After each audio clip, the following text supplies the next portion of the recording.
Assalamualaikum warahmatullahi wabarakatuh. Nama saya Vira Naila dari kelas 12 IPS. Saya akan mengerjakan proyek UTS Sejarah Wajib, yaitu mempresentasikan mind mapping dengan materi bentuk ancaman disintegrasi bangsa yang terjadi dalam sejarah Indonesia. Sebelum masuk ke materi inti, kita harus tahu dulu apa itu disintegrasi nasional. Menurut Kamus Besar Bahasa Indonesia, disintegrasi adalah suatu keadaan yang tidak bersatu padu, terpecah belah, tidak mencerminkan kesatuan, dan hilangnya keutuhan.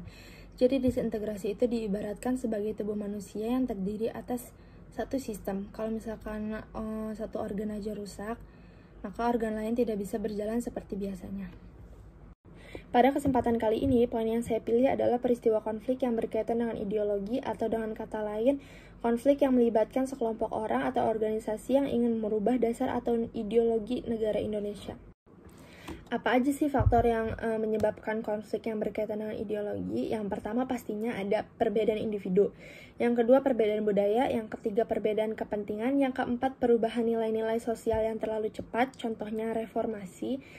Yang kelima adanya kesalahpahaman. Dan yang terakhir adanya keinginan untuk mengganti ideologi negara dengan ideologi yang dianut sebagian kelompok masyarakat. Di poin kali ini ada 3 contoh pemberontakan, yaitu pemberontakan PKI Madiun, pemberontakan DI atau TII, dan yang terakhir ada gerakan 30 September Partai Komunis Indonesia.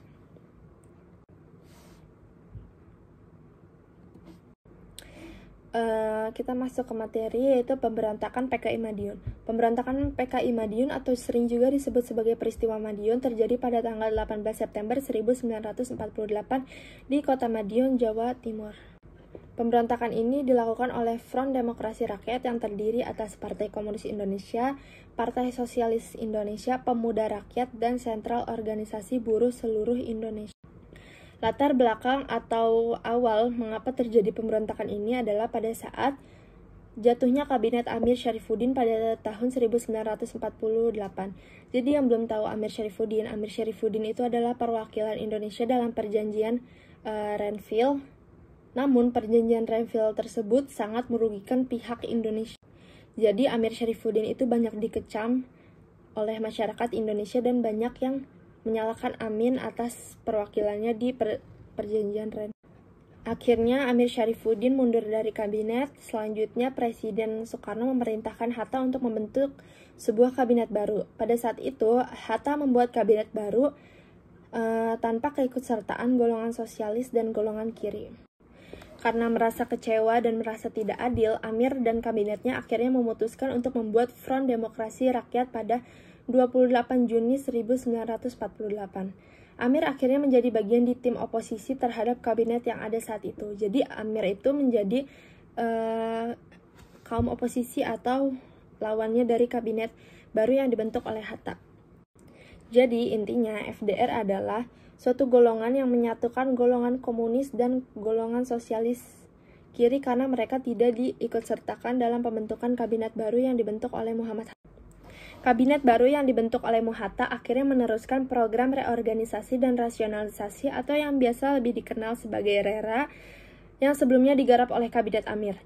Pada Mei 1948 keluar penetapan Presiden nomor 14 tahun 1948 tentang pelaksanaan teknis rasionalisasi di bidang ketentaraan.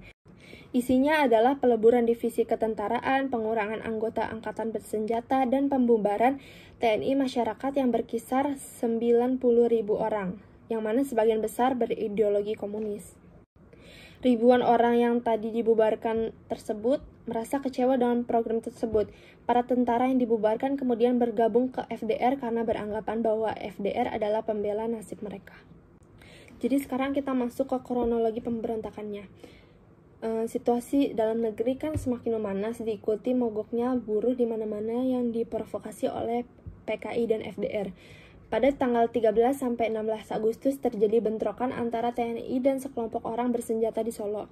Kemudian pada tanggal 13 1948 Dr. Muwardi yang merupakan anti FDR dan gubernur militer diculik dan dibunuh. Pada 19 September 1948 FDR dan PKI di bawah pimpinan Musso dan Amir. Jadi FDR itu yang mimpin Amir dan Musso itu yang memimpin PKI, mengumumkan berdirinya negara Republik Soviet Indonesia. Mereka dan ribuan anggota TNI yang pihak menyerang dan berhasil merebut kota Madiun. Setelah berhasil, mereka menangkap para tokoh pemerintahan dan partai yang tidak mau tunduk pada PKI dan FDR.